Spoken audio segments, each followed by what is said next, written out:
Bom dia, senhoras, bom dia, senhores. É com muito prazer que, em mais uma manhã desse mês de outubro, o Observatório Militar da Praia Vermelha tem a satisfação de realizar mais um seminário envolvendo aí sobre o conflito Israel-Hamas. E nessa manhã nós vamos debutar aí essa manhã com três profissionais, né? Teremos aí o professor Carlos Frederico, que é o professor do Programa de Pós-Graduação em Ciências Militares da ICM. Teremos também a participação do coronel Pessoa, que é um coronel veterano do Exército Brasileiro e analista do Centro de Estudos Estratégicos do Exército, e também teremos a participação do coronel Eduardo Rosa, que é um coronel veterano, aviador da Força Aérea Brasileira e que é professor da Universidade da Força Aérea UNIFA. O professor Carlos Frederico, ele vai tratar de questões sobre multilateralismo e alguns efeitos colaterais geopolíticos naquela região. O coronel Eduardo Vale Rosa, ele vai tratar da questão do poder aeroespacial no conflito que envolve Israel e Hamas, e o nosso coronel Pessoa, ele vai fazer um overview, né, uma timeline do histórico da região do Oriente Médio. A gente espera que as pessoas que estão nos assistindo tenham um momento de bastante riqueza cultural, porque são profissionais experientes, experimentados, que abriram mão de sua agenda para poder permanecer nessa manhã de hoje, contribuindo sobre um assunto que está envolvendo todo mundo e, com certeza, aqui nós brasileiros, ok? Feita essa apresentação, e sem mais delongas, vamos ao que interessa, né? Dessa forma, eu convido aí o professor Carlos Frederico, da Escola de Comando do Estado-Maior do Exército, a fazer sua apresentação. Obrigado, Coronel Anselmo. Um bom dia aos colegas de mesa que hoje palestram e um bom dia em geral aos que aqui estão. Prazer estar aqui com vocês hoje. Provavelmente vocês devem ter sido bombardeados, né, ou estão sendo bombardeados com uma série de informações, análises e questões correlatas, né, ao conflito Israel-Hamas, que por enquanto ainda é um conflito Israel-Hamas, mas já com a participação residual de alguns outros atores, né, e que tem o condão ou pode vir a trazer a participação de outros atores no conflito, o que tornaria esse conflito, que hoje é um conflito regional, com participação indireta de atores internacionais, para um conflito internacional, né, e aí sim, com a participação direta de tantos outros atores.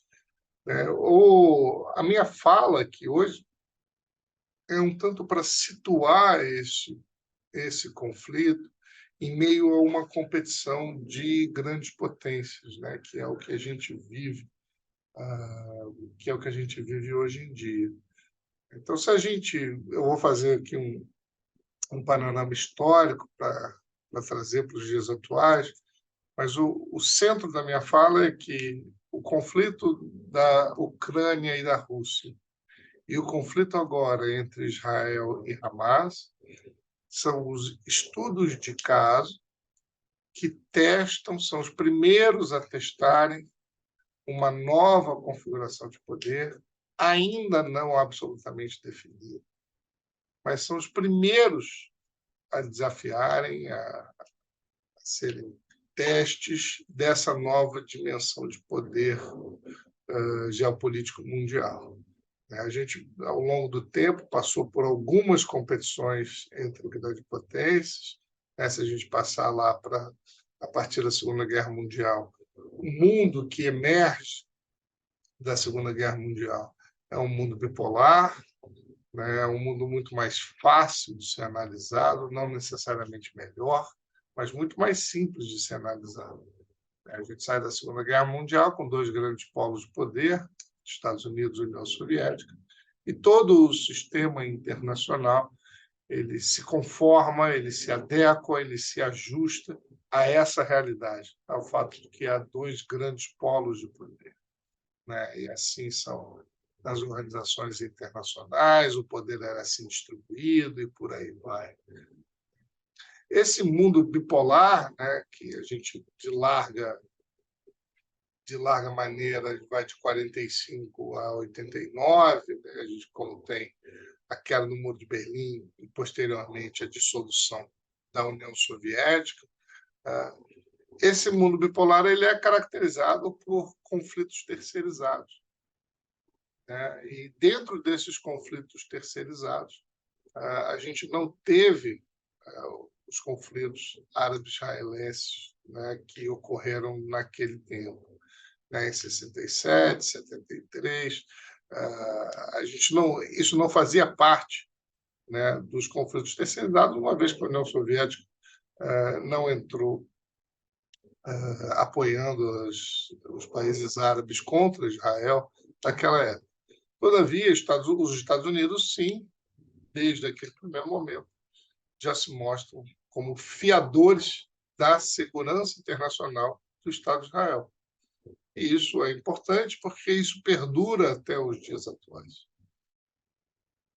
Quando esse mundo bipolar ele se vai, né, a gente tem a emergência do que chamávamos na década de 90, no início da década de 90, da nova ordem mundial, né, que era caracterizado por um multilateralismo bastante acentuado. Parece agora que essa nova ordem mundial é pré-histórica, quando a gente olha os acontecimentos hoje em dia, mas nos anos 90, toda a conversa e toda a discussão é sobre integração, em todos os aspectos. Integração econômica, integração política e integração social. Então, estávamos ali falando do processo de globalização. Não é que a globalização nunca tinha acontecido antes, a gente só enxergava de maneira mais acentuada naquele momento. De maneira que Fukuyama tem a audácia de escrever que estávamos enxergando o fim da história e que a história, a partir daquele momento, seria contada por democracias liberais, que seriam liberais econômicos, liberais sociais e liberais políticos.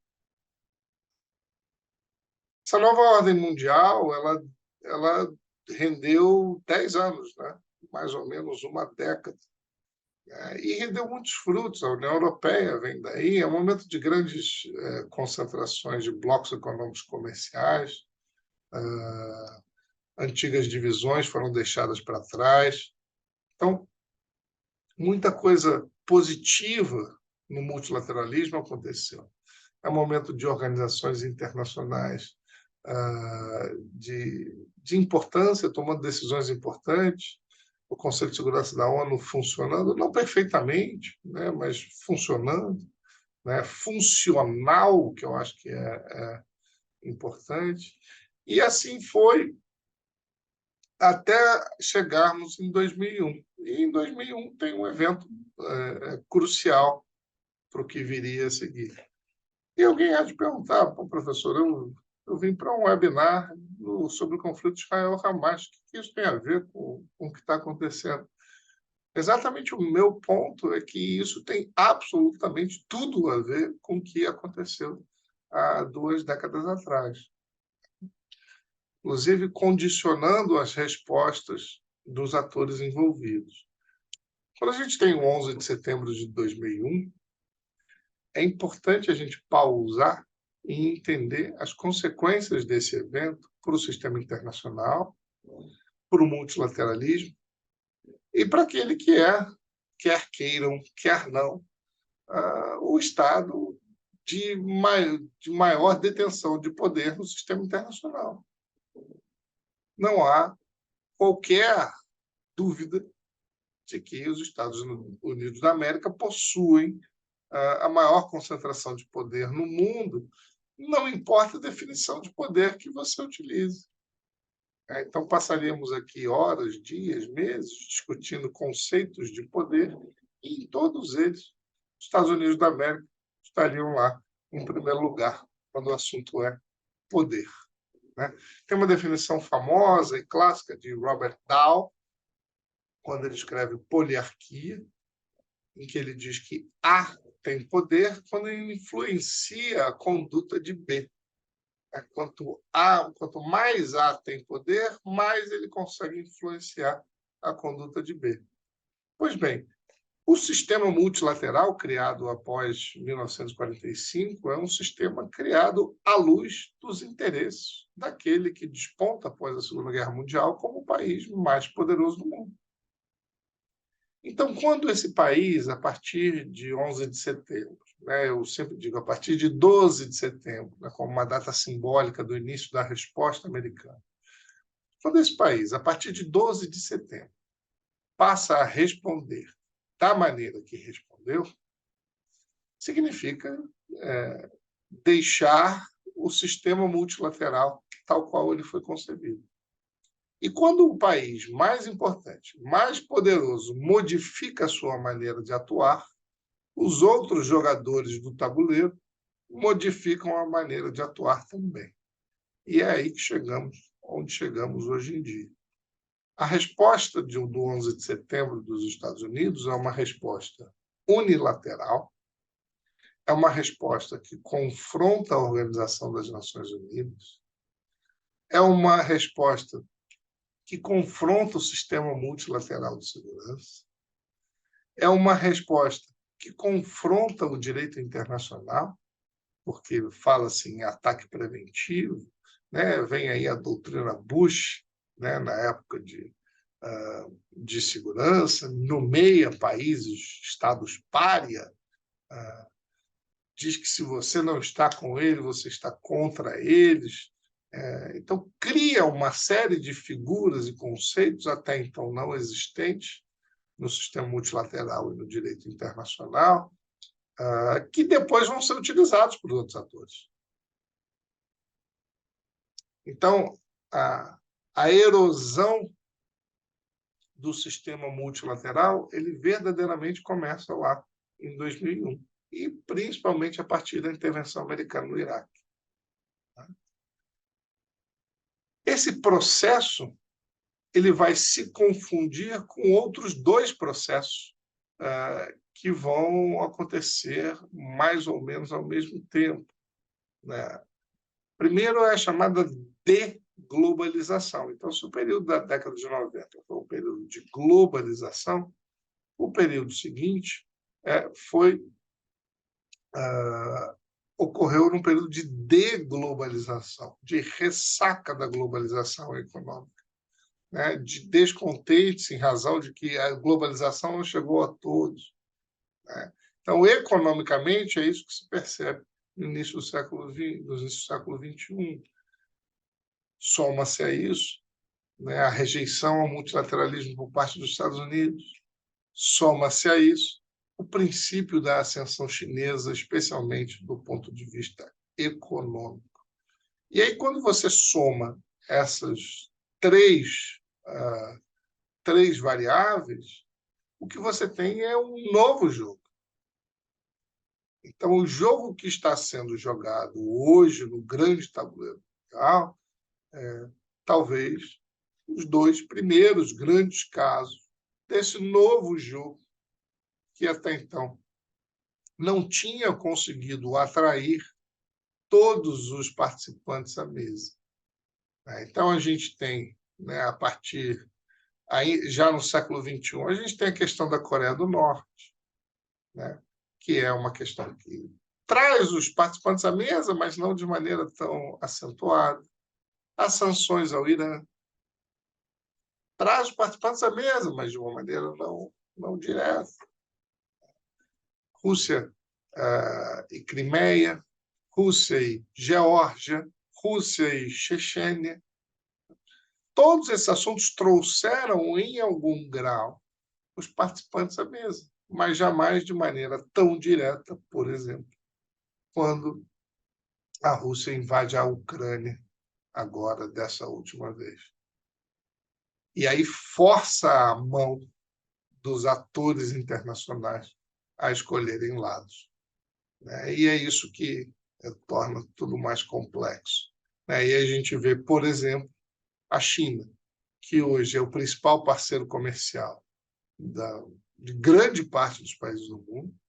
Apenas para registro, as pessoas aqui, às vezes, ainda não se deram conta, a China é o maior parceiro comercial brasileiro, mas não é o maior parceiro comercial brasileiro desde o ano passado, ou desde 4 anos atrás, ou desde 10 anos atrás. A China é o maior parceiro comercial brasileiro desde 2009. Isso é algo que a gente talvez esqueça. E é também o maior parceiro comercial de todos os países da América do Sul. Perdão. Então, é importante entender que estamos diante de um novo jogo. A diplomacia chinesa, sempre uma diplomacia relativamente discreta, se viu forçada a tomar lados durante o conflito da Ucrânia, condizente com sua nova dimensão de potência, né? E escolhe não abraçar a causa ucraniana ou não abraçar a causa ucraniana tal qual esperado na maioria das capitais ocidentais. Para os europeus e para os americanos, a posição chinesa, a posição brasileira, é uma posição de difícil entendimento, né? Nos movemos pelos nossos interesses, sempre, mas para eles é difícil entender isso. É difícil. Nessas horas, a concepção moral de política externa aparece, obviamente, de maneira bastante seletiva. E aí chegamos ao conflito Israel-Hamas. O conflito Israel-Hamas traz todos os atores para esse novo tabuleiro. E estamos enxergando algumas coisas, né? E aí vale ressaltar algumas delas. Estados Unidos faz diferença? Sim. Faz diferença e faz muita diferença. Vamos ver alguns exemplos dessa diferença que os Estados Unidos fazem. Primeiro, quando Biden vai a Israel, Biden vai a Israel para oferecer apoio. Sim, verdade. Mas Biden vai a Israel também para dizer: Netanyahu, você não pode fazer o que você bem entender. O primeiro-ministro britânico, que, sem nenhuma sombra de dúvidas, no espectro ideológico, certamente não estaria à esquerda ou à centro-esquerda, ele diz de maneira muito clara: eu defendo o direito de Israel a se defender, e essa defesa tem que ser limitada aos ditames do direito internacional. Isso, em outrora, seria talvez impossível de ser ouvido. Então, quando Biden pede limitação, quando Biden diz que tem que abrir um corredor humanitário entre Egito e Israel, Egito e a faixa de Gaza, quando Biden faz isso significa uma adaptabilidade a um novo jogo. Percebe-se que não há mais apoio para uma resposta sem limite por parte de Israel. Então, essa é uma mudança importante. E, ainda assim, os americanos são, de longe, os mais importantes aliados do governo de Israel nesse momento. Também forçoso lembrar, e as pessoas às vezes não gostam de fazer essa associação, mas acho que é uma associação necessária. É forçoso lembrar que estamos há 1 ano das eleições nos Estados Unidos. Então, naturalmente, cada movimento do governo americano neste momento é calculado também em face das suas consequências práticas, mas também em face das suas consequências eleitorais. É impossível se dissociar dessa realidade. China, Rússia, estamos vendo a participação desses atores nesse conflito. De que maneira? Sempre em detrimento e em oposição à posição americana. Então, a Rússia, que tem uma um posicionamento, uma presença muito forte na Síria, está sendo acusada de, indiretamente, fazendo vista grossa para algumas coisas que estão acontecendo por lá. Na região, Irã, qual vai ser a resposta ao Irã? Mais sanções ao Irã? Porque até pouco tempo atrás os Estados Unidos buscavam algum tipo de composição com o Irã. No mesmo sentido, a Arábia Saudita estava num processo de normalização das suas relações com Israel. Normalização essa que ficou para trás diante do conflito atual.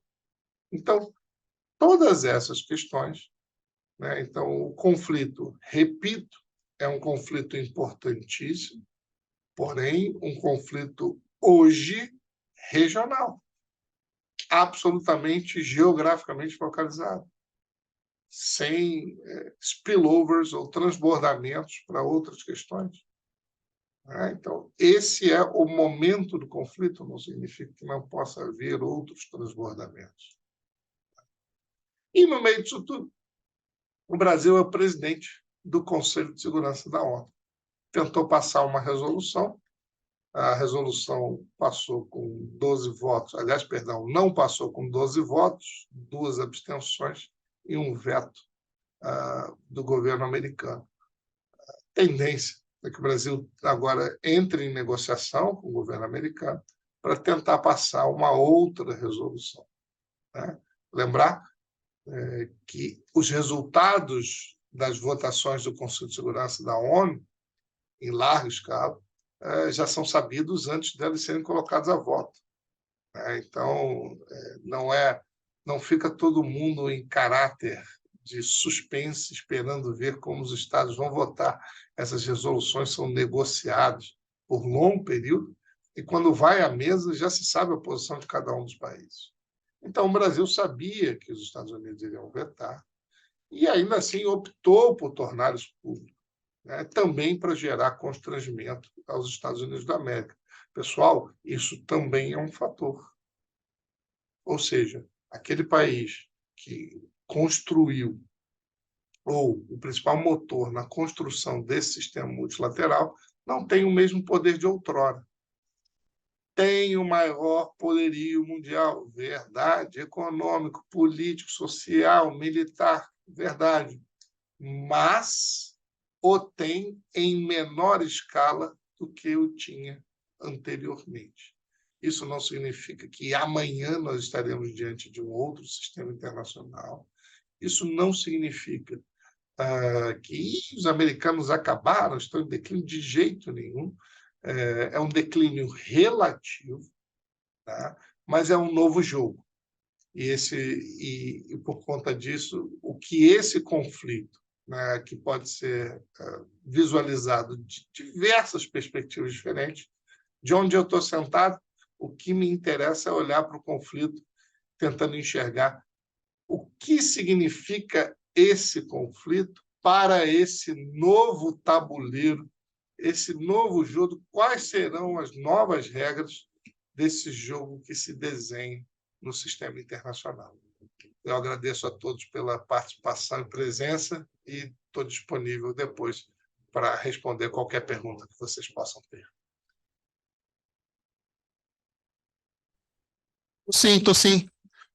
Agora, obrigado aí, professor. A próxima apresentação é do Coronel Pessoa, do Centro de Estudos Estratégicos do Exército. Coronel Pessoa, fique à vontade aí para a sua apresentação, ok? Muito obrigado, professor. Bom dia a todos, professor Frederico. Vou iniciar minha palestra fazendo um gancho com a sua apresentação, professor. Muito tem sido falado tem sido buscado um paralelo com o que está acontecendo hoje e com o que aconteceu em 1973, o conflito do Yom Kippur. E, aproveitando as palavras do senhor, realmente estamos diante de um novo jogo.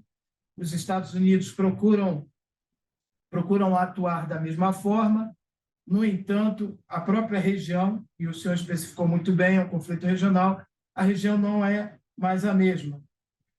Não há uma interlocução com a Rússia, como havia em 73. O telefone vermelho parece que não está funcionando. E Irã não é mais um aliado americano. Desculpa. A Turquia procura o neo-otomanismo. Síria e Iraque são hoje distantes dos Estados Unidos. Há tropas americanas não convidadas na Síria e no Iraque. O Egito, a Arábia Saudita e até mesmo outros países do Golfo sinalizam, inclusive, uma aproximação com o BRICS. A Jordânia tem o seu problema interno, uma população de origem palestina muito grande, e isso conforma esse novo jogo, muito bem apresentado pelo senhor, de uma forma diferente. Mas como nós chegamos aqui, eu vou vou compartilhar uma apresentação que eu preparei, e nessa apresentação vou tentar expor um pouco do histórico, muito resumidamente. Nós temos milhares de anos de história.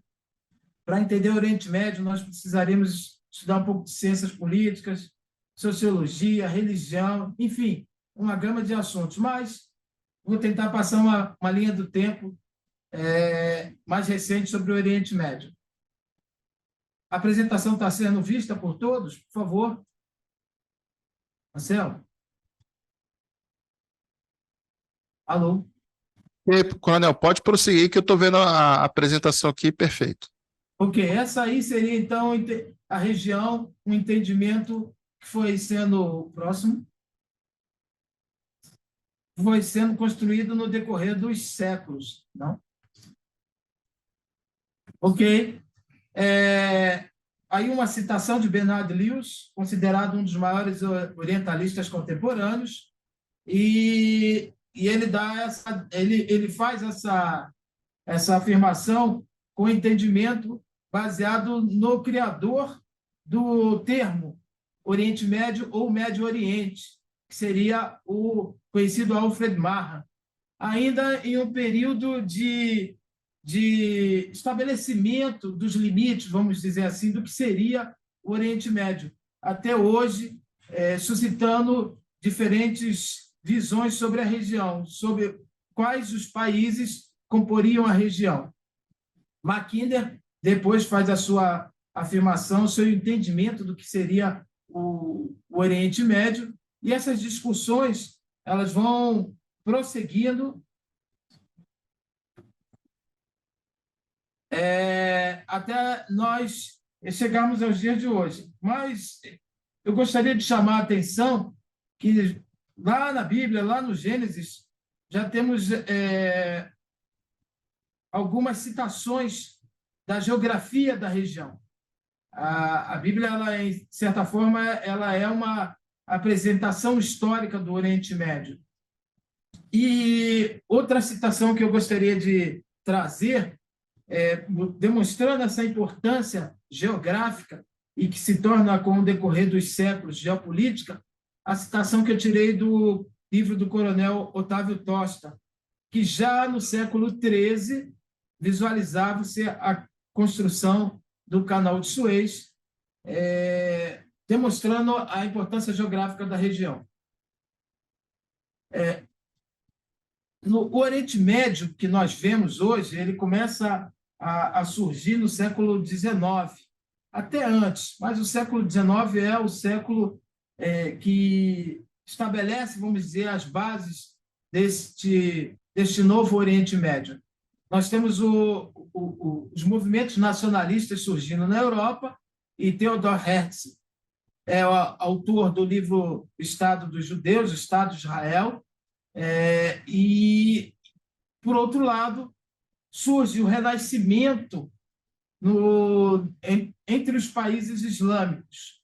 Al-Nahda é o movimento, então, que faz com que os países árabes busquem uma identidade. O século XVIII e XIX, eles são muito marcados por uma confrontação entre os reformistas e os conservadores, e isso vai impactar essencialmente o século XX.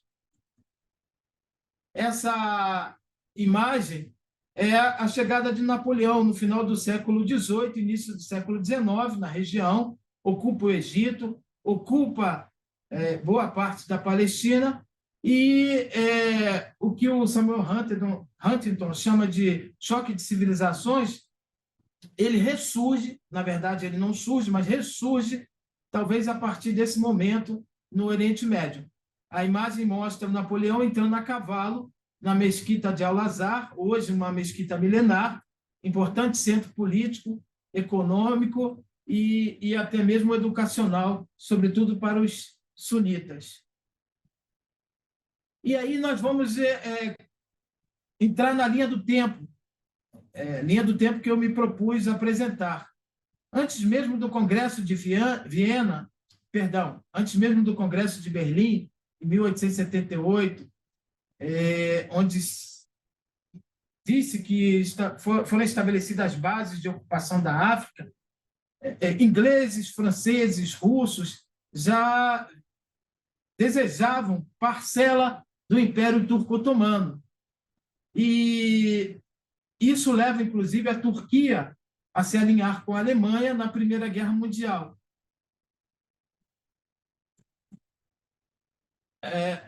A ocupação do Canal de Suez, a importância do Canal de Suez, ou da região que veio onde veio a ser construído o Canal de Suez, uma importância antiga, como nós já vimos, sobretudo para os ingleses, que vão ocupar parte do Egito, vão ocupar a banda, vamos dizer assim, ocidental do Canal de Suez, e, a partir daí, dominar o fluxo, a sua ligação com o restante do seu império, localizado, sobretudo, no subcontinente indiano.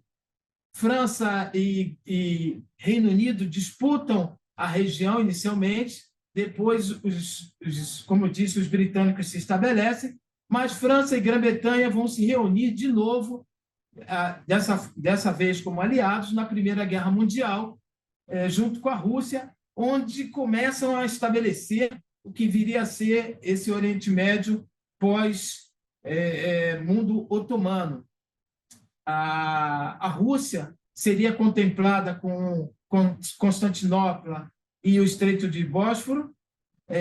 Devido à Revolução de 1917 na Rússia, ela então perde esse direito, e o restante do Oriente Médio, boa parte do Oriente Médio, é dividida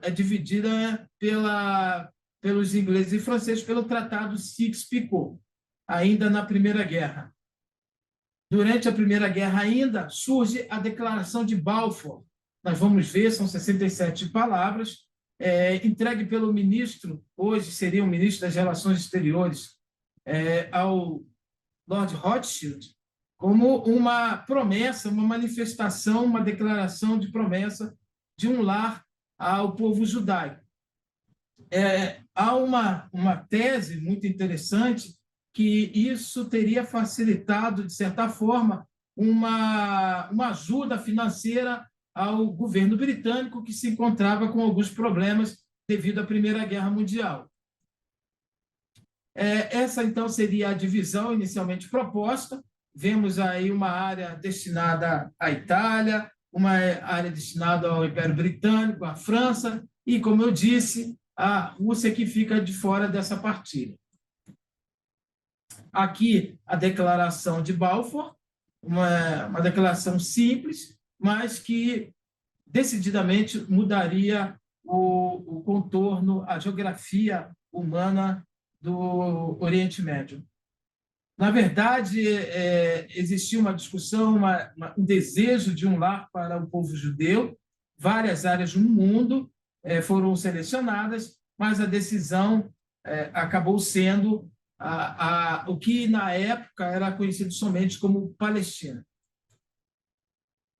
Bom, o Império Turco-Otomano se fragmenta e já no pós-império, vamos dizer assim, pós-otomanismo, o Tratado de Versalhes começa a estabelecer essa geografia e já a tratar de uma nação para o povo judaico.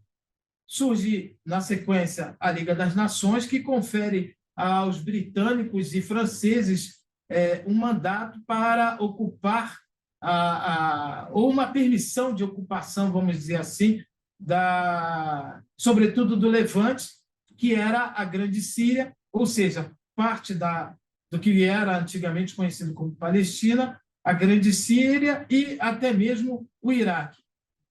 É muito interessante que há um revés muito grande na Turquia. A Turquia muda completamente a sua visão de mundo com a ascensão de Mustafa Kemal, o pai dos turcos, o Atatürk, que se aproxima muito do Ocidente, ocidentaliza a Turquia, que vai ser um importante aliado do Ocidente daí em diante. O fim do califado marca, então, uma nova era, mas deixa também uma herança que eu tento representar aí nesses quatro posicionamentos.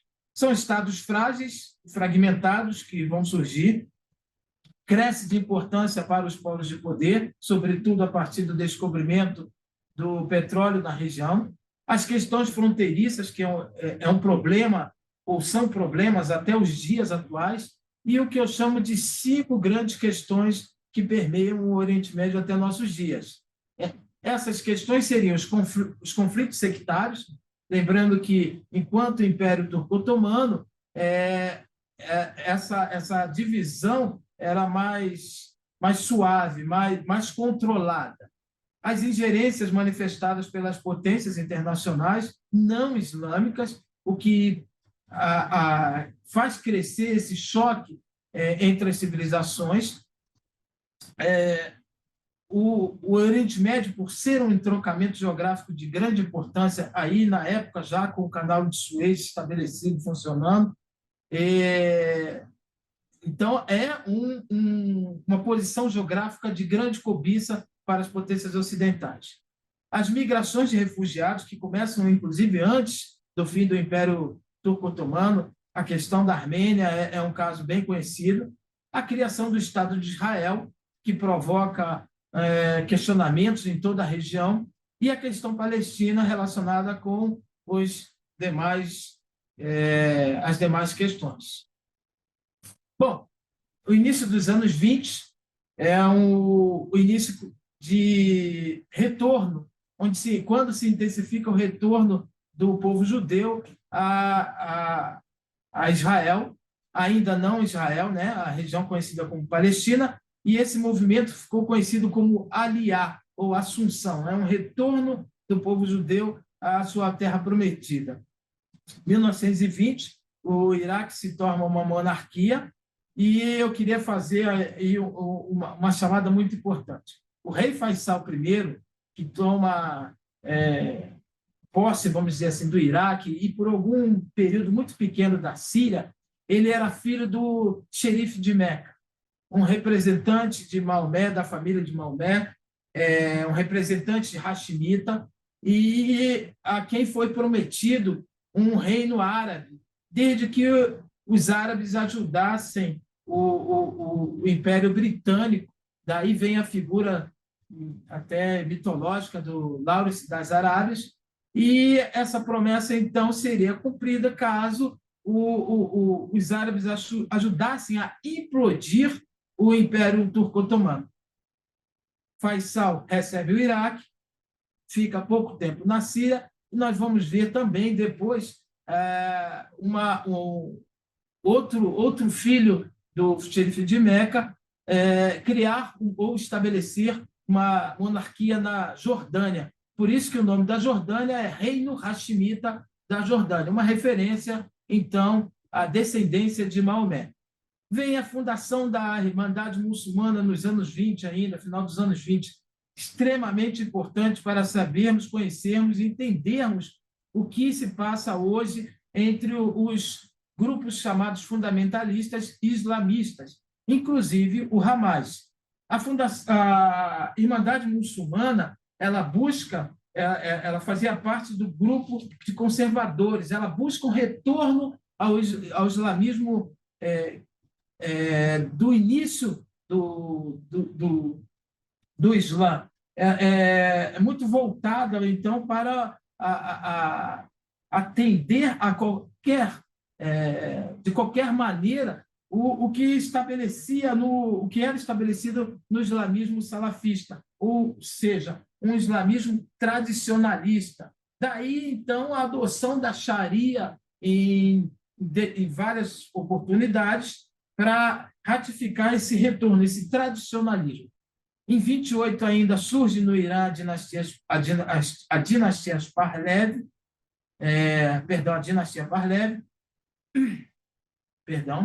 que também se tornará um grande aliado do Ocidente. Em 32 vem a independência do Iraque. Nós vamos ver depois esses dois países se juntarem em prol dos ideais ocidentais, vamos dizer assim. Passa-se o início, né? E cruzamos a fronteira para a década de 30, e em 32 o Ibn Saud proclama o reino da Arábia Saudita, que leva o nome da família, Saúde Saudita, e essa foto já com o presidente Roosevelt, em um encontro muito significativo. Sobre esse fato em si, eu gostaria de chamar a atenção que em 33 é criada a Aramco. Aramco é um acrônimo chamado, a gente hoje ouve muito falar da Saudi Aramco. Ela substitui a Aramco como Arabian American Oil Company. Foi fundada pela Chevron em 1933. Era o petróleo, então, cada vez mais importante para qualquer potência. Nós vemos, após a Segunda Guerra Mundial, nessa sequência, tá? Coloquei na sequência, o surgimento da Liga Árabe, no Cairo, estabelecido no Cairo, em março de 45. Em outubro é criada a ONU, e da ONU, então, nós vamos ver o estabelecimento, a criação do Estado de Israel, que também propunha a criação de um Estado para os palestinos. Em 47, vota-se, a Assembleia Geral das Nações Unidas vota pela criação dos dois Estados, e em 48, se eu não estiver enganado, 14 de maio de 1948, é declarado, então, a independência do Estado de Israel. Davi Ben-Gurion e Chaim Hausemann vão compor o chefe de Estado e chefe de governo do novo país. Em 49, a Turquia, como eu havia dito, bastante ocidentalizada, bastante próxima da Europa e dos Estados Unidos, entra para a OTAN, e isso vai ser muito importante depois, em 55, quando da criação do Pacto de Bagdá. Nós normalmente visualizamos muito a OTAN como um muro de contenção ao avanço soviético, mas o Pacto de Bagdá com Turquia, Iraque, Irã, Paquistão e Grã-Bretanha vão ser parte desse muro de contenção dentro da doutrina Eisenhower, o chamado centro.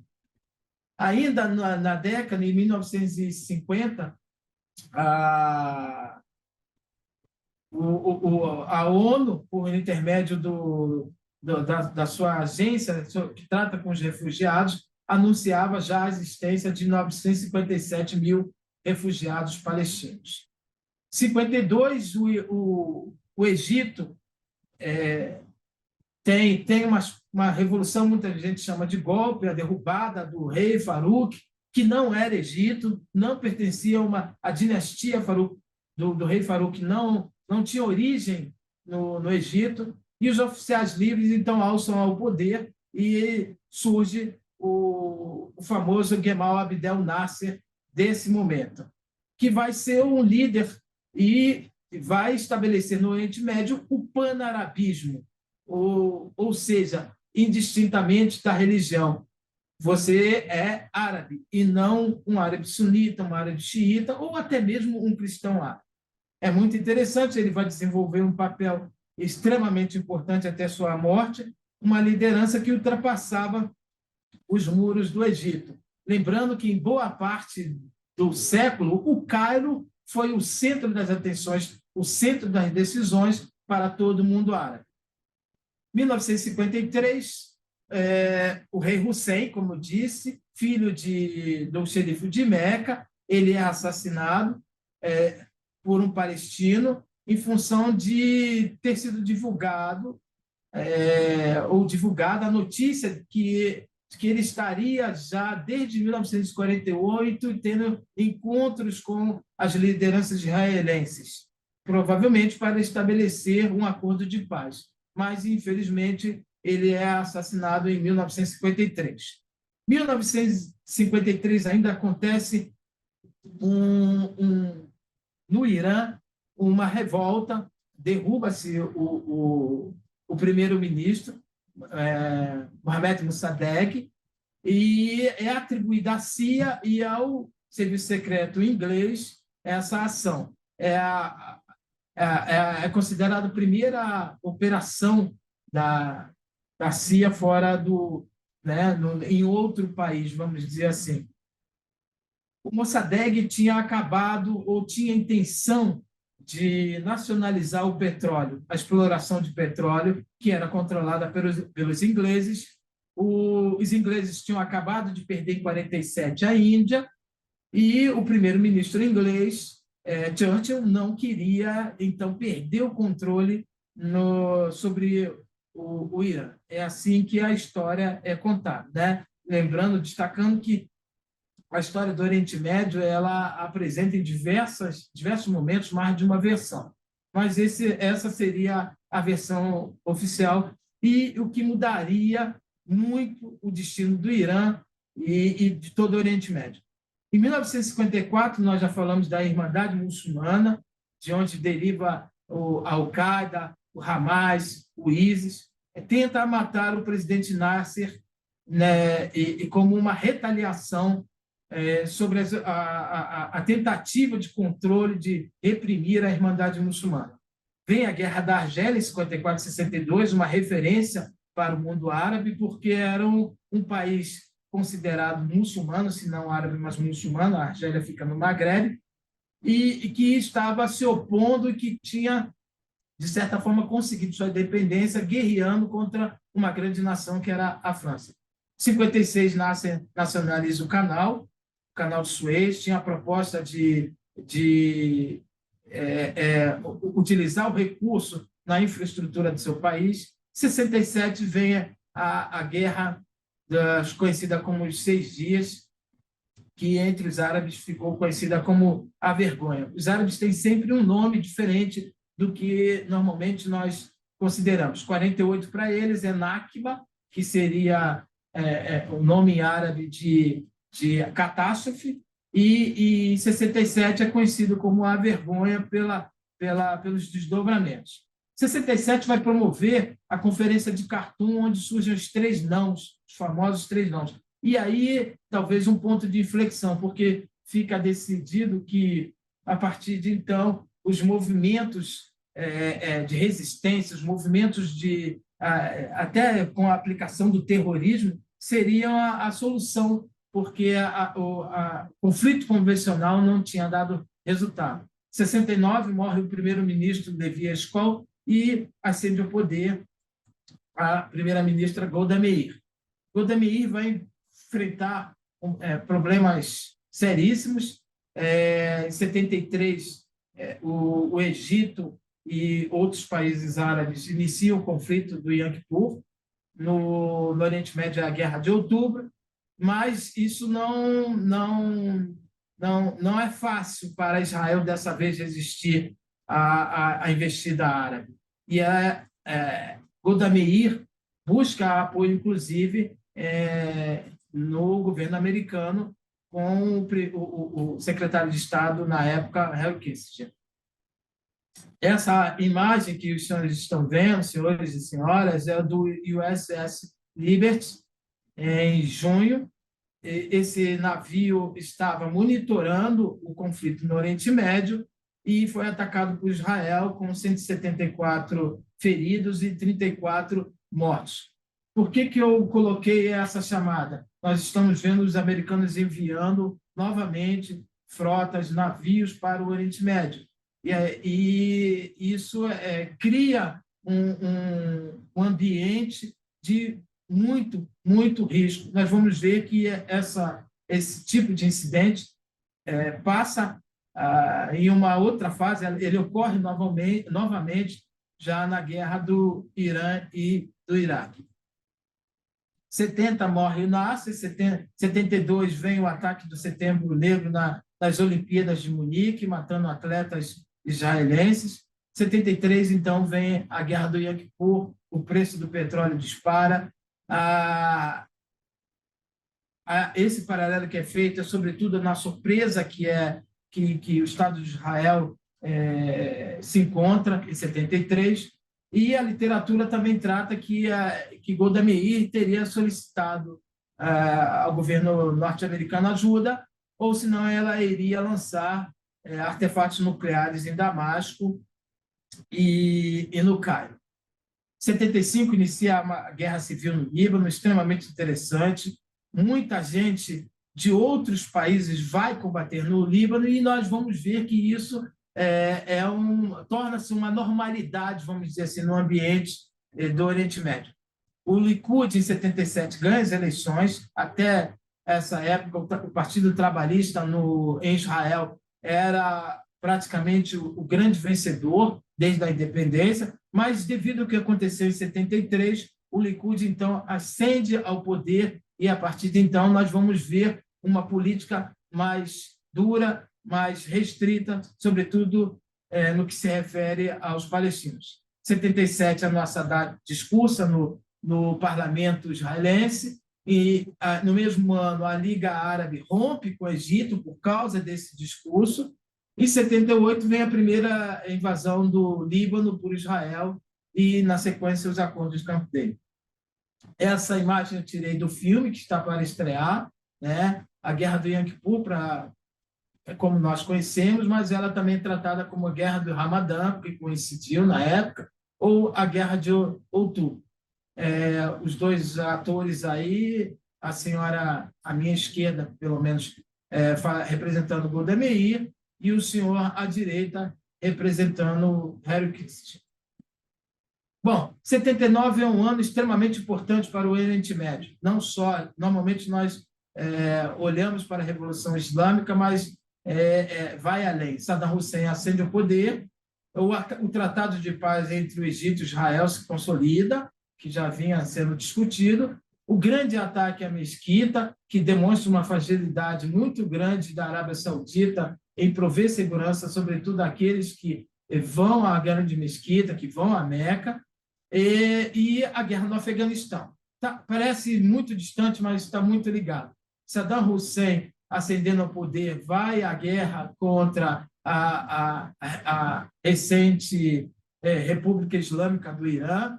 O ataque à grande mesquita é um sinal vivo da presença da Irmandade Muçulmana, que nós estamos vendo desde 1928, e a guerra do Afeganistão, como na guerra do Líbano, vários mujahedins, no caso foram chamados assim, por irem para o Afeganistão de diversos países, vão combater no Afeganistão. E, no retorno, provavelmente, muitos deles criaram organizações, milícias, e nós vamos ver à frente como isso se deu. 80, o parlamento israelense declara Jerusalém capital única e indivisível, e em 1980 também começa a guerra entre o Irã e o Iraque, que vai alterar a balança de poder na região e vai impactar muito a relação do Irã, sobretudo, com o Ocidente.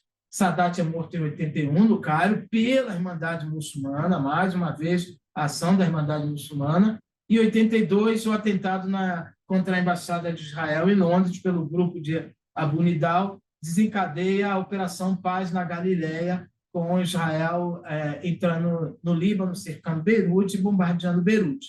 No mesmo ano, o cristão Bashir Gemayel é assassinado em Beirute e, como retaliação, acontece um massacre no campo de refugiados em Sabra e Shatila.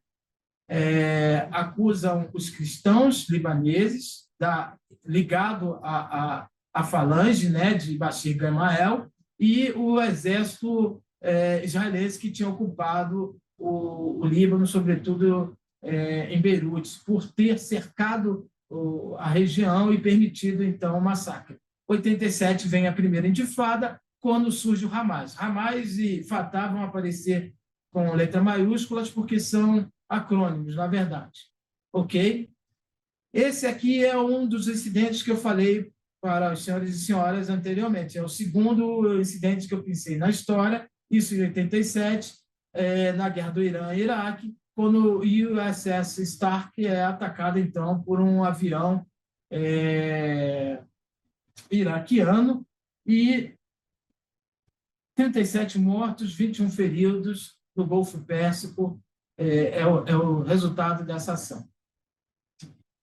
O outro momento muito difícil, né, nesse conflito Irã-Iraque é a derrubada do voo 655, um voo civil partindo para Abu Dhabi, se eu não me engano, no dia 3 de julho de 88, 290 mortos, dentro dos procedimentos previstos para uma aeronave civil, é atacado pelo USS Vincennes, e há quem diga que esse incidente decretou o fim da guerra entre Irã e Iraque, porque o Irã decididamente não tinha condições de prosseguir na guerra e vendo, sobretudo, as hostilidades que estariam partindo do Ocidente. Essa guerra é considerada uma guerra que, de certa forma, bate muito na população iraniana. O Irã perde muito da sua juventude nessa guerra, são mais de 1 milhão de mortos, e o Ocidente, então, praticamente decreta o fim da guerra, uma guerra de atrito, e a maior guerra no século XX, ou melhor, a maior guerra até os nossos dias, com o emprego de meios blindados e mecanizados.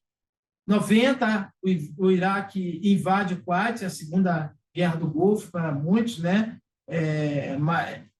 Outros vão considerar a guerra do Golfo, de fato, de 91 como a segunda, mas isso é muito interessante porque faz parte também da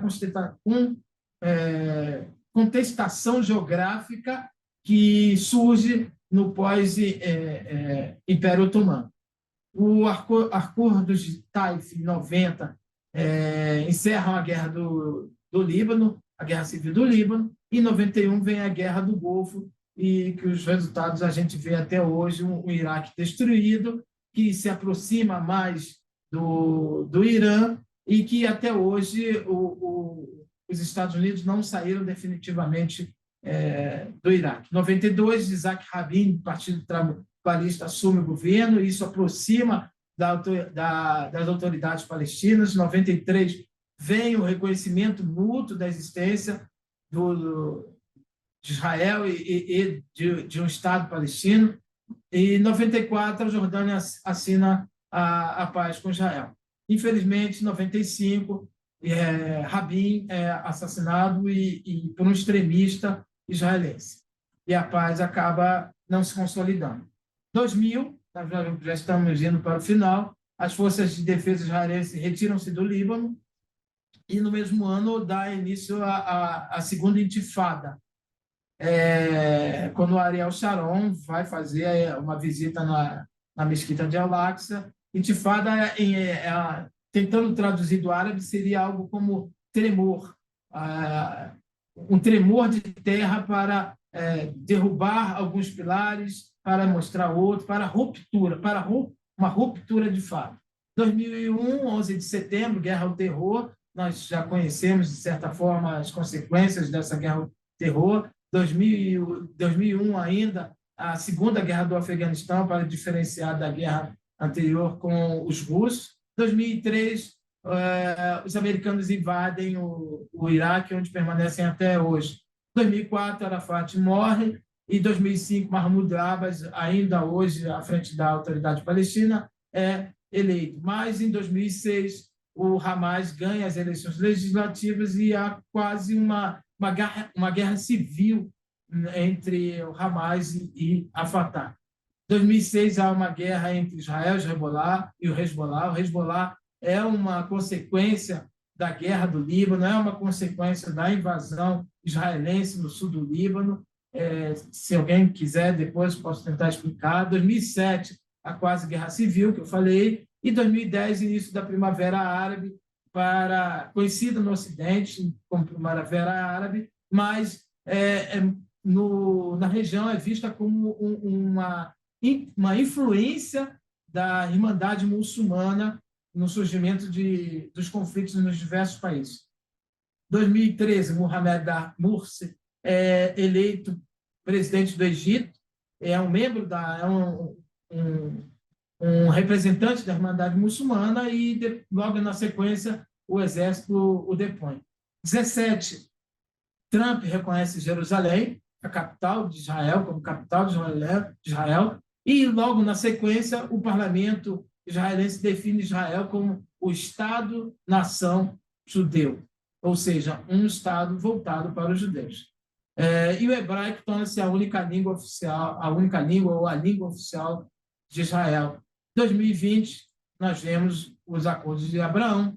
Essa imagem talvez não tenha ficado muito boa, mas é uma imagem do século XVI de Gaza, quando era um entreposto de importância na região, um entreposto comercial e cultural. Assim, eu encerro minha apresentação muito corrida, mas foi dentro daquilo que eu me propus a apresentar para todos. Obrigado e continuamos, então, as apresentações. Obrigado, coronel. Sem muitas delongas aí, devido ao avançado da hora, vamos convidar aí o coronel Eduardo Rosa a fazer sua apresentação. Coronel, o senhor se sinta à vontade aí para fazer a apresentação, tá ok? Bom dia. Em primeiro lugar, meu agradecimento ao Observatório Militar pelo convite e, de antemão, parabenizo o trabalho que os senhores têm feito em analisar esses conflitos recentes, que muito contribuem para o melhor entendimento de todo o contexto internacional. Muito obrigado, Coronel Pessoa e Professor Coelho, pelas apresentações. A perspectiva histórica muito vai contribuir com a minha apresentação, que é um pouco... a temática é um pouco diferente das duas anteriores. O objetivo é avaliar, apreciar, né, a utilização do poder aeroespacial no conflito entre o Israel e o Hamas. Eu já digo que é uma tarefa difícil devido à carência de dados certificados e, obviamente, a guerra de informação que está a acontecer nesse exato momento. Faço também duas ressalvas. A minha apresentação não tem qualquer viés ideológico ou religioso.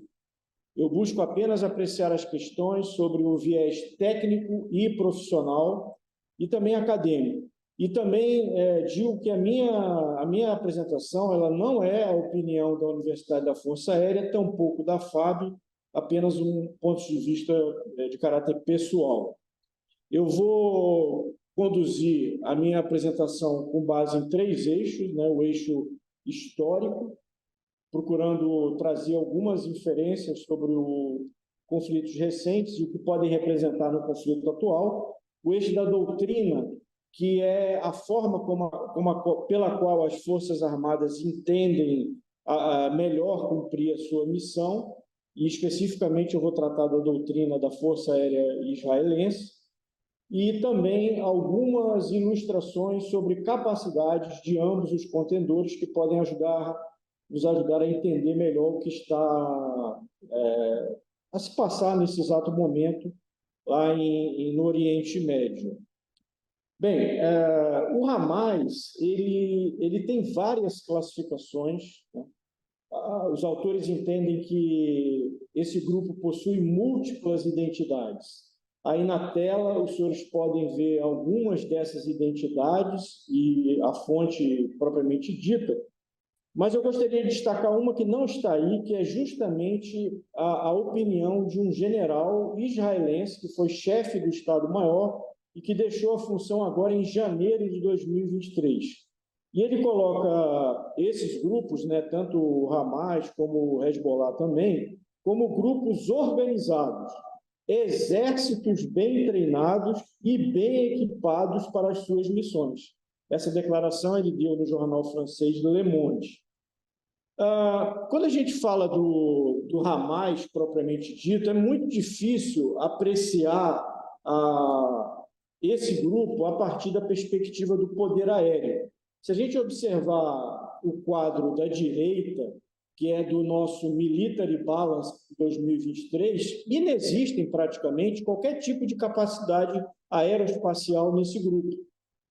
Entretanto, a ideia de que a criatividade pode ser um caráter, né, explorado nos conflitos, diz exatamente o caminho por onde a gente vai começar a apreciar esse grupo, que é inicialmente pela infiltração que foi realizada, né, logo no início do conflito, no dia 7, e isso vem muito de encontro àquilo que se chama de determinismo tecnológico, ou seja, somente com as melhores máquinas e com os melhores equipamentos que a gente consegue algum tipo de resultado. Na verdade, o caso do uso dos paragliders, né, que incursionaram em Israel, é um exemplo que eu coloco aqui como um exemplo de contraposição ao conceito que Israel desenvolveu, que eu chamo de conceito de uma linha de Maginot, que é justamente um cerco ou uma cerca com dispositivos de vigilância e de defesa ao redor de Gaza, e esse tipo de conceito foi rapidamente superado exatamente por esse tipo de capacidade que foi utilizado pelo Hamas. De certo que as falhas de inteligência colaboraram para isso, mas a surpresa tecnológica e conceitual demonstrada pelo grupo Hamas não pode deixar de ser mencionada aqui na nossa apresentação. Menos surpreendente, porque já existem vários precedentes recentes, né, foi a utilização dos pequenos drones de classe 1, com dispositivos explosivos para reduzir a eficácia desse conceito chamado, que eu denomino de linha Maginot israelense, causando apreensão nas forças que cuidavam da fronteira e também alguns danos efetivamente, como nas torres de monitoramento e de defesa. É bem provável que o Hamas tenha utilizado também alguns drones maiores, porque isso já vinha sendo publicado na mídia de forma intensa, né, nos últimos anos, mas não há ainda uma certeza absoluta de que eles foram utilizados, porém, alguns vídeos sugerem a utilização desses pequenos drones, principalmente como loitering munition ou drones kamikaze. Isso, com certeza, eleva o patamar da capacidade aérea desse grupo. Do outro lado, né, que é o lado da Força Aérea Israelense, há uma simetria muito grande em relação ao Hamas. Israel possui hoje um significativo poder aeroespacial, é o estado da arte em equipamentos, né, e principalmente em função da sua alta disponibilidade, que permite esforços contínuos de combate muito significativos para esse poder militar. Na verdade, Israel hoje é tida como um dos 20 maiores poderes militares mundiais e o 9º no ranking das forças aéreas. O seu principal vetor é a aeronave F-16, com várias versões, que é um caça uma plataforma de multimissão, ou seja, pode ser utilizado para vários tipos de emprego. Gradualmente, né, essas aeronaves estão sendo substituídas pelo F-35, mas ainda não há relatos evidentes de que esse avião mais moderno foi utilizado no conflito, o que não quer dizer que ele não possa ter sido utilizado. Ainda no contexto dos equipamentos, né, da Força Aérea Israelense, destacam-se aí as bombas de emprego geral, que, acopladas a um kit de direcionamento por sistema inercial e GPS, denominado JDAM ou JDAM, ele é acoplado à bomba e permite uma precisão no emprego dessa bomba de grande capacidade, chegando a um erro provável circular de 13 metros. Além disso, obviamente, existem também mísseis ar-solo que ampliam a capacidade desse poder aeroespacial israelense.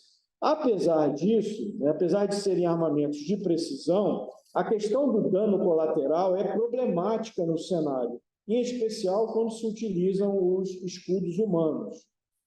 Além da questão do CEP, que não garante que 100% das bombas caiam no alvo, há o risco dos danos a civis nas proximidades daquele alvo atacado. Há metodologias de cálculo desse risco e um mapeamento das áreas adjacentes ao alvo que fornecem estimativas razoavelmente seguras sobre as zonas que serão afetadas pelo sopro e pelos estilhaços. Porém, em um ambiente urbano como é Gaza, isso se torna um problema sério, né? E várias imagens e vídeos têm demonstrado isso como uma realidade. Um outro elemento também muito importante relativo à capacidade israelense é o Iron Dome, que é um sistema de defesa aérea, né, terra-ar, com capacidade para interceptar foguetes e além de outras ameaças.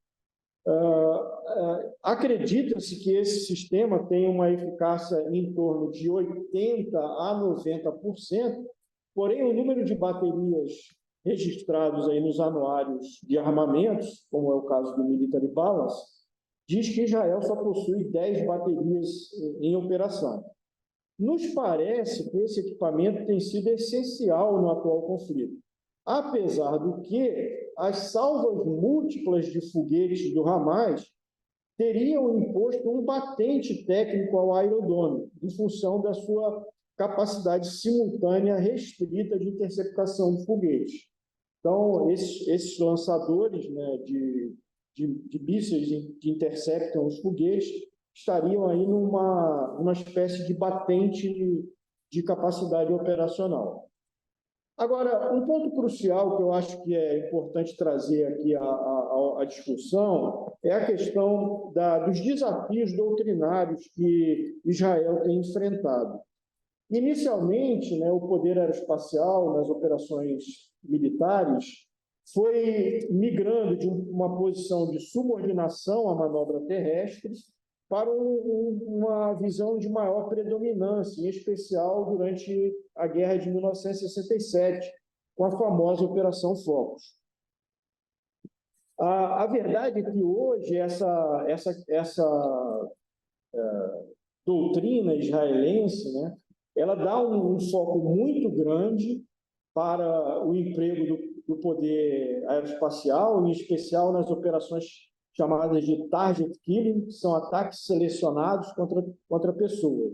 Isso ocorre desde a segunda intifada, onde claramente Israel percebeu que estava diante de conflitos, né, de baixa intensidade, ou também denominados pequenas guerras, onde as características da baixa intensidade, do conflito prolongado, ambiente urbano, ameaças assimétricas e adversários estatais estaria se caracterizado. De acordo com alguns experts, Israel hoje seria levada a uma postura de uma abordagem limitada para uma guerra sem restrições e limites.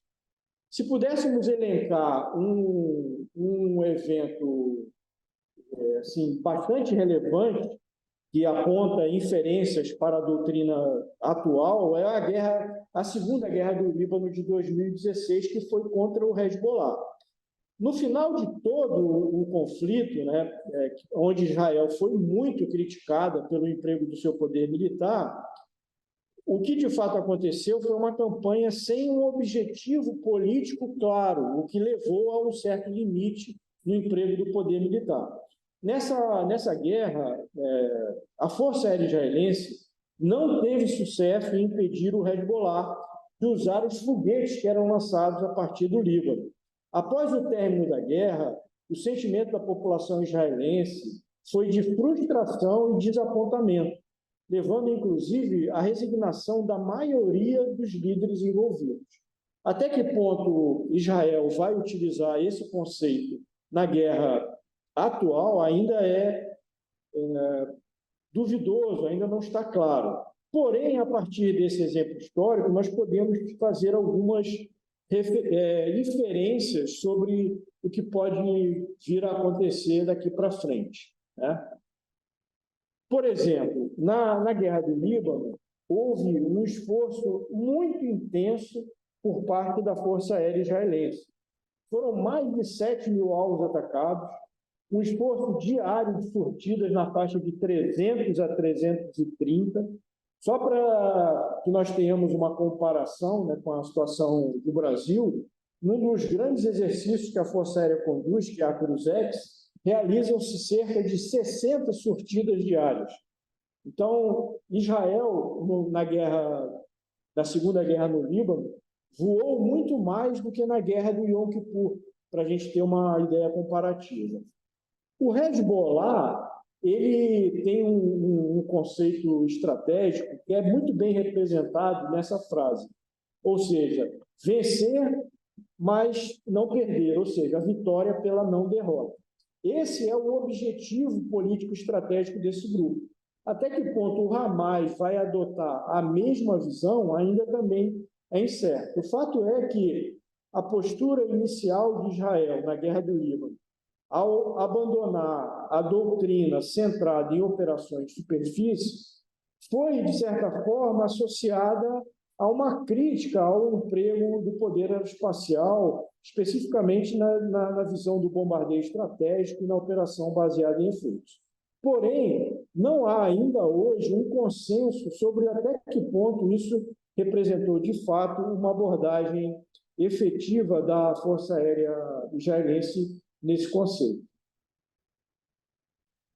A doutrina caminhou na direção de modificar o papel do poder aéreo de uma posição de suporte para um protagonismo maior, cujo papel seria decisivo nas operações militares, porém não tratava de assumir que o poder aéreo ganharia guerras isoladamente. Além disso, havia implícito um questionamento sobre a legitimidade de conquista de território ou da pressuposição da doutrina anterior de que a guerra deveria ser levada ao território do adversário. Hoje parece ser esse um dilema muito grande para Israel no caso do Hamas. Quanto às operações de superfície, a ideia central foi integrar o poder aéreo com as ações terrestres, de forma a forçar o oponente a se expor em campo aberto, de forma a poder identificá-lo e destruí-lo. O processo para isso seria causar danos à infraestrutura libanesa, especificamente ao sistema elétrico e ao sistema de transporte, de forma a obrigar o governo do Líbano a assumir uma postura mais responsável de oposição às ações do Hezbollah. Na verdade, o foco das forças israelenses foi destruir também os lançadores de foguetes de longo alcance, suas concentrações de força, sua estrutura de comando e também a infraestrutura do Hezbollah próximo à fronteira com Israel. Hoje, no caso do Hamas, me parece que essa é uma condição sine qua non da integração das operações aéreas com as superfícies. Apesar do que, até o momento, temos visto um enfoque grande, quase que exclusivo, no uso da força aérea e da artilharia para destruir alguns alvos do Hamas. Na mesma direção, a gente pode apontar a questão do close air support, ou do apoio aéreo aproximado. Na verdade, no conflito do Líbano, esse tipo de emprego, né, que é um emprego eminentemente conjunto, foi praticamente reaprendido, porque havia um abandono desse tipo de conceito no âmbito das forças israelenses. Ele havia sido colocado na última prioridade de treinamento da Força Aérea Israelense. Ainda não está claro se hoje esse tipo de expertise passou a ser reconsiderada ou repriorizada no caso da Força Aérea Israelense. A guerra também demandou, né, demanda, na verdade, uma inteligência aérea mais apurada, não somente na questão da identificação correta dos alvos, que é crítico no caso do Hamas de hoje, mas também quanto à análise dos danos de batalha. De fato, comenta-se que houve uma falha da inteligência israelense ao reconhecer a ameaça da operação iniciada no dia 7 de outubro. Um exemplo claro dessa demanda por inteligência é a análise do ataque ao hospital Al-Ali, em Gaza, no dia 17 de outubro. Há uma demanda, obviamente, de experts para se analisar imagens fotográficas ou de imagens satelitais, até porque não se pode entrar ainda nessa região e ter uma visão mais próxima. No caso específico, há uma guerra de narrativas, e um dos argumentos é a questão da craterização do armamento aéreo. Porém, é importante lembrar que bombas ou mísseis lançados pelo ar nem sempre geram craterização.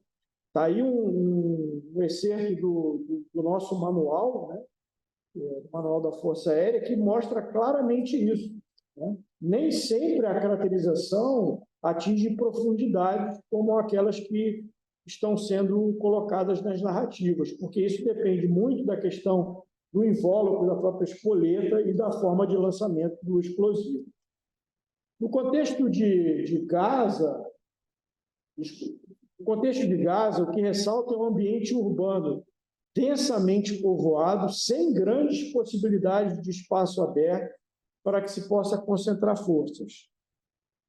É esperado que o Hamas se esconda nas áreas urbanas, túneis subterrâneos, e, com isso, dificulte as ações de bombardeio aéreo. Ao insistir nesse tipo de ação, há maior possibilidade de danos colaterais nos ataques aéreos. Esse fato foi intensamente explorado pelo Hezbollah no Líbano, quando adotou uma abordagem estratégica de lidar com o adversário mais forte e tecnologicamente avançado. Para isso, ele buscou aumentar a sua resiliência e capacidade de sobrevivência, permitindo resistir às capacidades letais israelenses. Enfatizou-se uma combinação entre atrito e negação da legitimidade, gerando a incapacidade do lado forte em tolerar longas guerras. Isso pode ser uma postura do Hamas no atual conflito. A Força Aérea Israelense, ela precisa de um conceito estratégico para lidar com o Hamas, o que não aconteceu com o Hezbollah, porque somente a tecnologia não será suficiente e os impasses de doutrina também devem ser muito considerados nesse caso atual. Até porque, né, em 2006, lá na Segunda Guerra no Líbano, era a primeira vez que se chegava ao posto de chefe do Estado-Maior das Forças de Defesa de Israel um general oriundo da Força Aérea, que era o general Dan Halutz.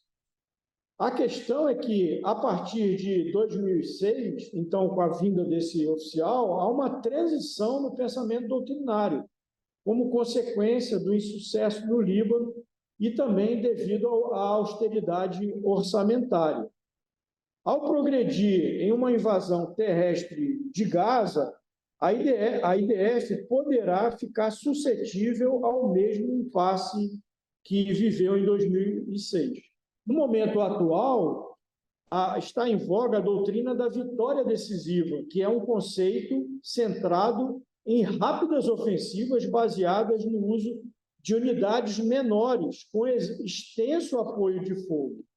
Ao percebermos as grandes concentrações de força na área fronteiriça a Gaza, a gente deixa aí o questionamento para realmente saber qual é a doutrina que está em vigência. E, para finalizar, é importante lembrar que no Líbano um fato foi decisivo, que foi justamente o bombardeio aéreo da cidade de Cana, em 30 de julho de 2006. O ataque causou a morte de 28 civis, das quais 16 crianças. A partir daí, Israel perdeu todo o suporte internacional. No caso de Gaza, até que ponto a explosão do hospital Al-Ali representa a situação similar, ainda está para ser avaliado nos próximos dias. E, finalmente, uma das principais conclusões que a gente pode chegar sobre o atual conflito é que o poder aéreo não foi e possivelmente não será suficiente para vencer a missão, né, que se cumpriu no Líbano e que está se a cumprir agora em Hamas. Há uma tendência de hipervalorização, né, da tecnologia, em especial das armas standoff, que no caso das grandes concentrações urbanas em Hamas será um grande desafio para a Força Aérea israelense.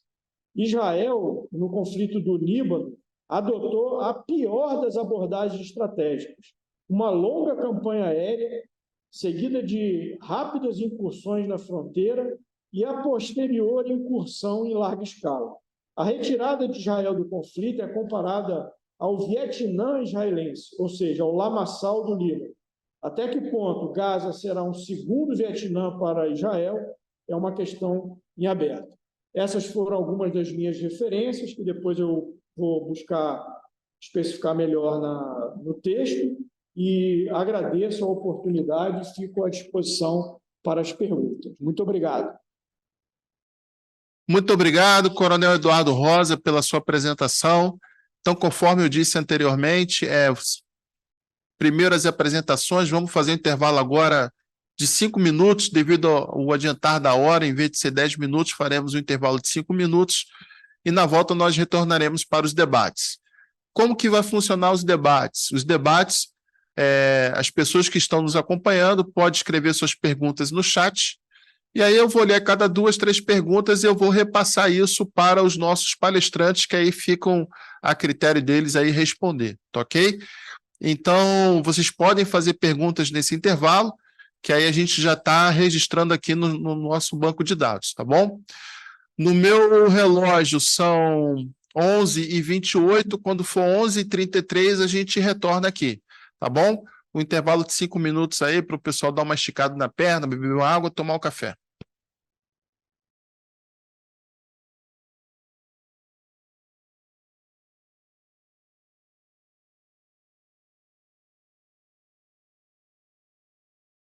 Bom dia, pessoal. Bom dia, Coronel. Bom dia, Coronel Pessoa, Coronel Eduardo Rosa, Carlos Frederico também está aí?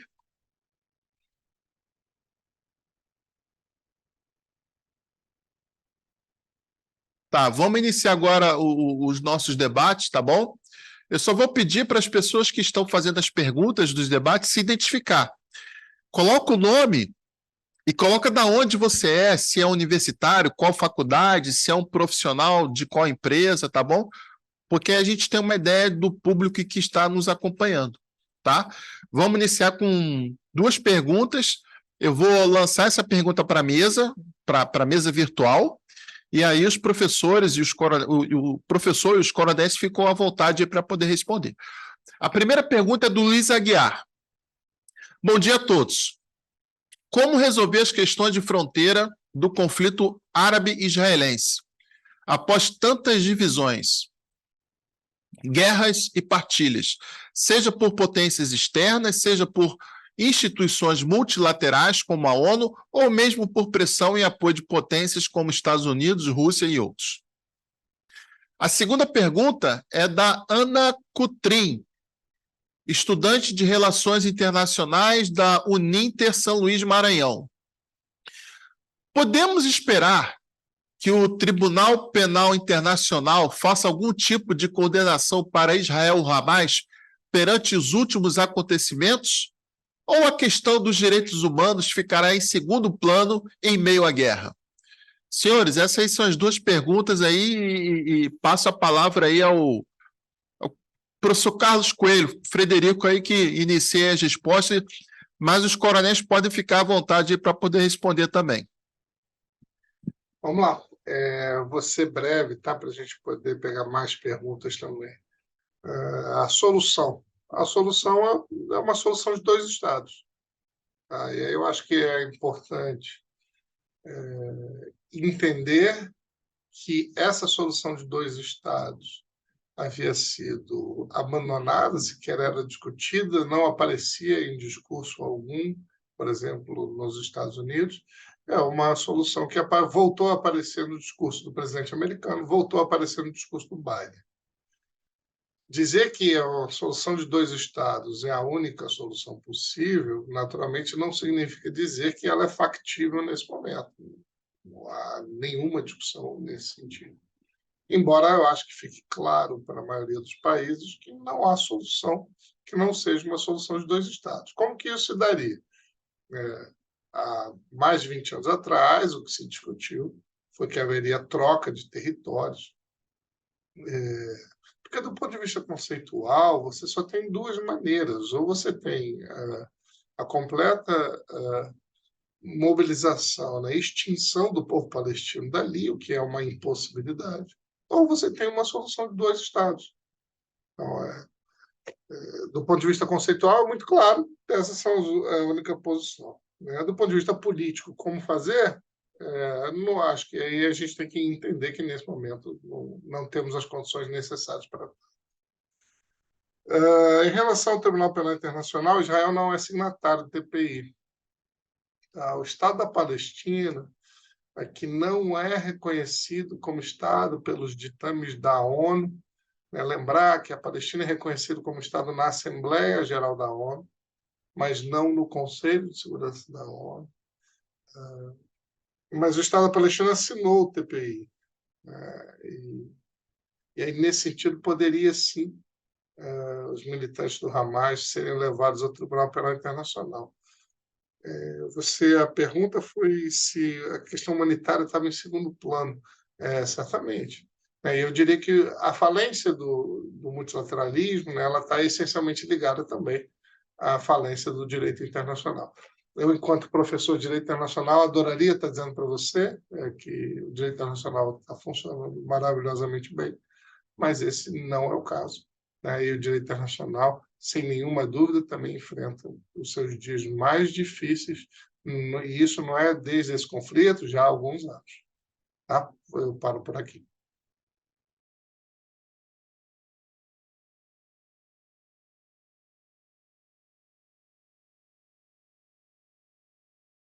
Coronel Eduardo Rosa, Coronel Pessoa, se os senhores querem acrescentar alguma questão, falar alguma coisa, pode ficar à vontade.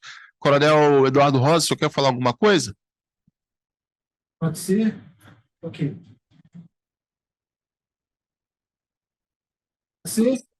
Posso? Pode ser, Coronel Pessoa, fica à vontade. Rapidíssimo. As questões fronteiriças com Israel se estendem também para o Líbano. Foi falado, acho que pelo professor, sobre as fazendas Sheba, mas não é o único local no Líbano contestado. A própria linha divisória hoje é uma linha estabelecida pela ONU, é uma Blue Line, não é considerada uma fronteira. Então, esse problema de fronteira com o Líbano, com a Síria, também é real. Ou seja, não se trata somente da questão palestina.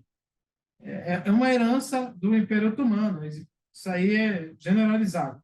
Acho muito difícil, sobretudo se houver envolvimento de potências como Estados Unidos, França, Inglaterra ou até mesmo pela ONU. Um assunto extremamente difícil de ser resolvido. E quanto à questão do TPI e direitos humanos, eu não sei se o TPI cabe ao Hamas, que o Hamas, não sendo reconhecido como um elemento do Estado palestino, se enquadraria no TPI. Desconheço, mas quanto aos direitos humanos, nós devemos entender que é uma outra cultura, não é uma cultura cristã. Mesmo os cristãos na região ainda usam muito o Código de Hammurabi, né? que tem como origem o Código de Hammurabi, que é a lei de Talião. Ou seja, se alguém veio e matou um parente meu, eu vou lá e, no mínimo, faço igual. E foi esse o recado, talvez, que o presidente Biden quis passar para o primeiro-ministro Netanyahu. Modere a sua resposta, talvez nesse sentido. Só isso.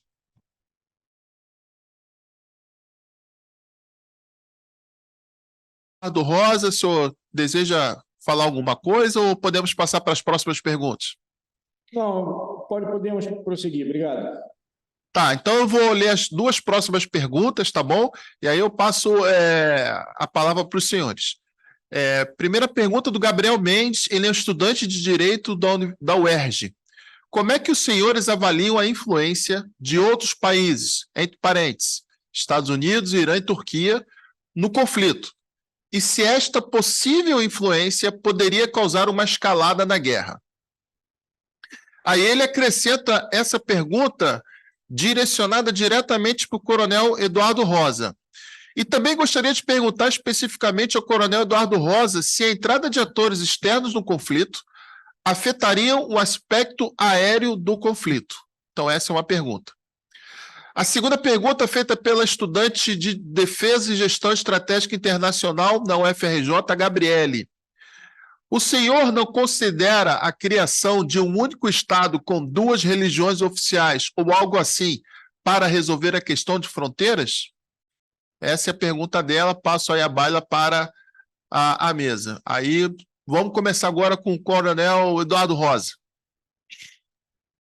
Obrigado pela pergunta. De fato, a escalada do conflito e a inserção de outros atores externos, muito se fala no papel dos Estados Unidos, no papel do Irã, principalmente, mas há também o Hezbollah, que nos últimos dias aparentemente parece querer ter um protagonismo maior também no conflito atual. Então, isso pode alterar significativamente o panorama, né? Principalmente na presença de uma grande potência militar, como é os Estados Unidos, no conflito. Mas a questão toda é que, pela natureza, especificamente da região de Gaza, né, por ser uma região de natureza urbana, né, as questões todas ligadas ao emprego do poder aéreo e o emprego do poder militar, por que não, serão, de alguma forma, associadas a danos colaterais, ao envolvimento das vítimas civis, que supostamente ou de fato não tem nada a ver com a guerra. E isso, na minha opinião, é que vai conduzir aí os próximos dias desse conflito no Oriente Médio. Então, a gente precisa ficar atento ao que vai acontecer e a opinião pública mundial, seja pelos seus porta-vozes ou pela própria mídia, será decisiva aí em dizer o que vai acontecer nos próximos dias. Obrigado.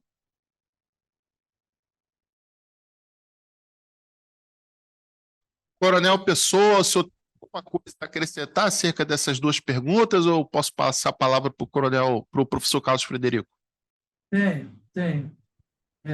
Os Estados Unidos são o grande player, a princípio, na região. Vai tomar partido, não, mas vai proteger Israel até onde for possível. Mas apresenta algumas vulnerabilidades.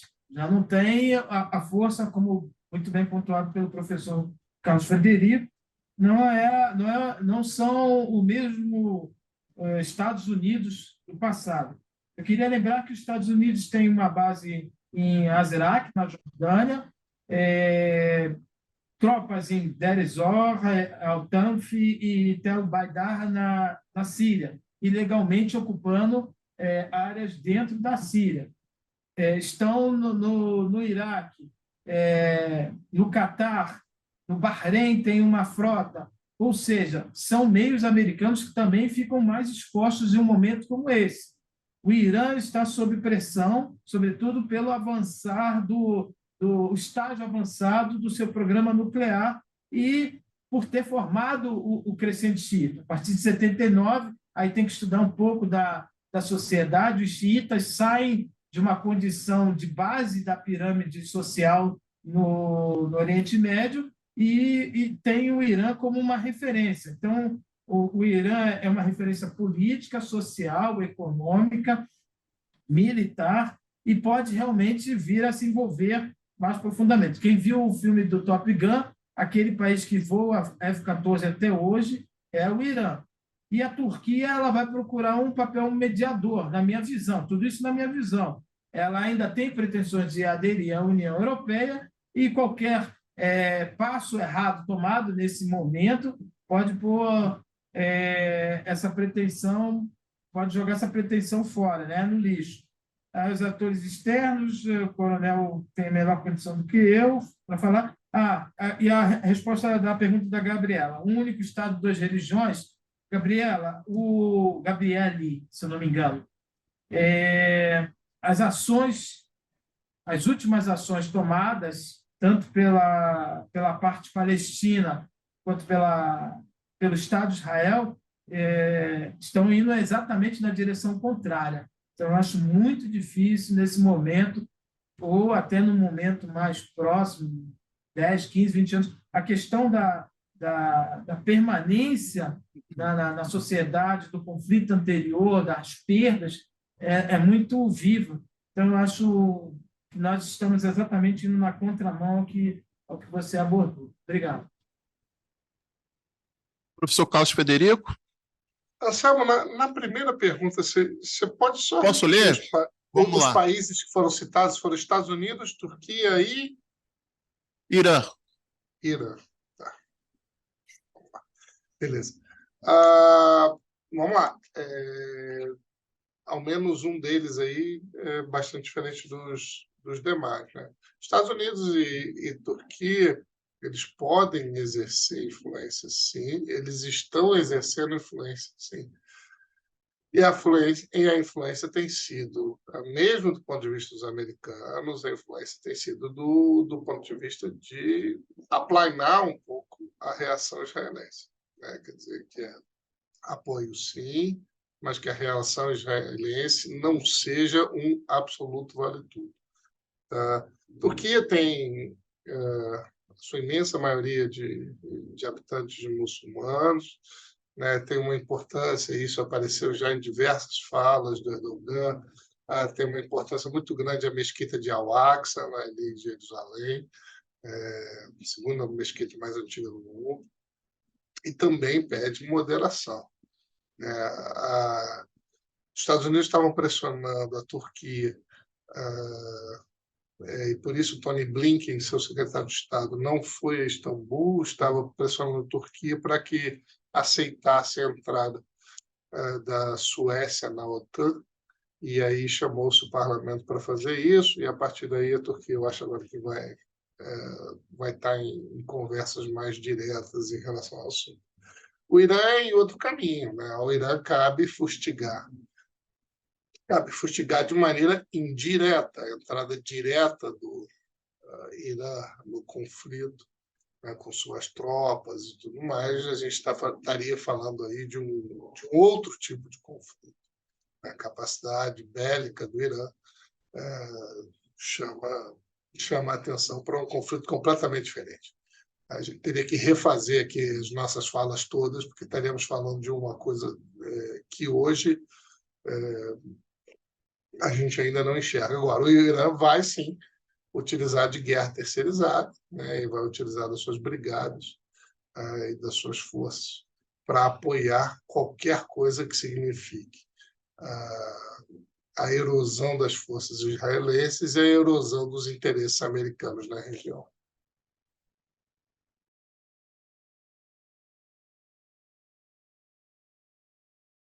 Muito obrigado, professor. Não temos mais perguntas. Eu vou fazer uma última pergunta aqui, com base na apresentação do professor Carlos Frederico, mas eu jogo para a mesa e, a partir daí, cada um emite sua opinião e a gente finaliza o nosso seminário dessa manhã, tá bom? O professor Carlos Frederico, o senhor comentou muito bem, com muita propriedade, que estamos vivenciando em maior ou menor grau uma questão de multilateralismo. O senhor citou as guerras, tanto da Rússia e Ucrânia, como está citando esse conflito agora, citou também o atentado de 11 de setembro. Eu queria perguntar para a mesa, isso é uma dúvida minha, se a pandemia do Covid-19 ela pode ser enquadrada nesse contexto ou se ela foi uma questão do acaso, de que a sociedade, a superpopulação gerou essa questão da pandemia e que veio afetar os países como um todo. Ou não, isso também, por alguma perspectiva, por alguma lente, ela pode ser considerada, inserida nesse contexto de quebra de perda de poder da unipolaridade ou uma transição da unipolaridade para a multipolaridade. É uma dúvida minha e gostaria de saber a opinião dos senhores aí. Vamos lá, vou ser breve. Assim, do ponto de vista muito objetivo, acho que não. A pandemia foi algo que aconteceu. Acho que a gente pode falar sobre consequências da pandemia, né? E, por exemplo, uma das consequências da pandemia é a busca pela diminuição da dependência chinesa, né? Então, você vê muito claramente americanos e europeus tratando agora a Índia como um parceiro mais preferencial, e, em médio prazo, já dá para vislumbrar o deslocamento de algumas empresas que estão na China hoje para a Índia. Tá? Isso já está muito claro, e por conta disso também Índia e China já estão numa competição, né, ali na região. É um momento muito bom para a Índia, nesse sentido. Então, acho que o que ficou claro na pandemia foi a dependência, especialmente aí no que a gente chama de cadeias globais de valor.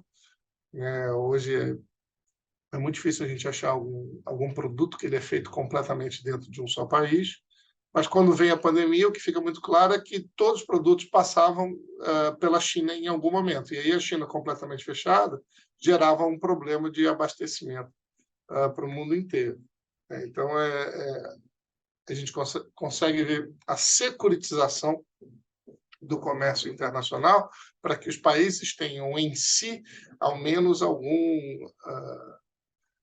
alguma capacidade de produção.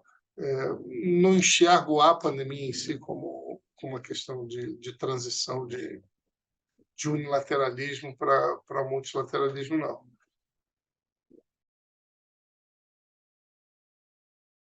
Os coronéis desejam falar ou não? Coronel Carlos Eduardo, você vai falar? Deseja falar antes? Não, só pode falar. Muito obrigado. Tá. Bom, eu vejo um pouquinho diferente. Como eu falei na minha apresentação, o mundo árabe, né, na região, ele foi elegido em uma base de fragilidade. Eu costumo dizer que quando o Estado de Israel declarou sua independência, havia um Estado sem território, sem chão, sem terreno. E enquanto os países árabes ainda não tinham uma organização robusta, até mesmo pela herança do Império Turco-Otomano, que foi, de certa forma, adotada e trabalhada, né, moldada pelos franceses e ingleses conforme seus interesses. Então, a pandemia, para esses estados mais frágeis, ela foi impactante, sobretudo a Síria, em meio a uma guerra civil, e o Líbano, que já sofria, de certa forma, sanções, sobretudo em função do Hezbollah. Esses estados, para mim, na região, foram os dois mais impactados, e aí vem as questões da diplomacia da vacina. Estados frágeis sem um grande poder de voz na comunidade internacional, sem uma capacidade econômica, alguns tratados até como pária, como é o caso da Síria, não estou dizendo que está certo, tá? Pária entre aspas, e esses estados ficaram meio que à deriva nesse momento. E a questão, realmente, né, hoje nós não temos mais uma unipolaridade e temos a possibilidade da China se estabelecer na região de forma mais assertiva. Ou seja, há outras opções que não existiam, por exemplo, há 20 anos atrás. Então, não em um elevado grau, mas com certeza ela contribuiu para a visão das potências ocidentais a partir do Oriente Médio. Essa é uma visão particular e que, naturalmente, ela pode ser retificada. Obrigado. Obrigado, Coronel. Se não temos mais perguntas, eu queria aqui encerrar a nossa live do dia de hoje, fazer um agradecimento especial aos nossos palestrantes, o professor Carlos Frederico, que é um professor aqui da Escola de Comando do Estado-Maior do Exército, ao nosso Coronel Pessoa, que é um analista do Centro de Estudos Estratégicos do Exército, e também o Coronel Eduardo Rosa, que é o professor da Unifa também, pelas brilhantes apresentações e colocações acerca de um tema que está nos invadindo a nossa casa diariamente, que a mídia tem dado tanta importância assim, né? Eu tenho a certeza que essa manhã de hoje vocês puderam iluminar mais o caminho, trazendo o seu conhecimento, a sabedoria, a experiência, e só tenho a agradecer, o Observatório Militar da Praia Vermelha agradece a contribuição e estamos aqui à disposição. Senhoras e senhores, a gente encerra a nossa live de hoje. Eu agradeço a todos que nos acompanharam a nossa live de hoje e que todos tenham um belíssimo dia.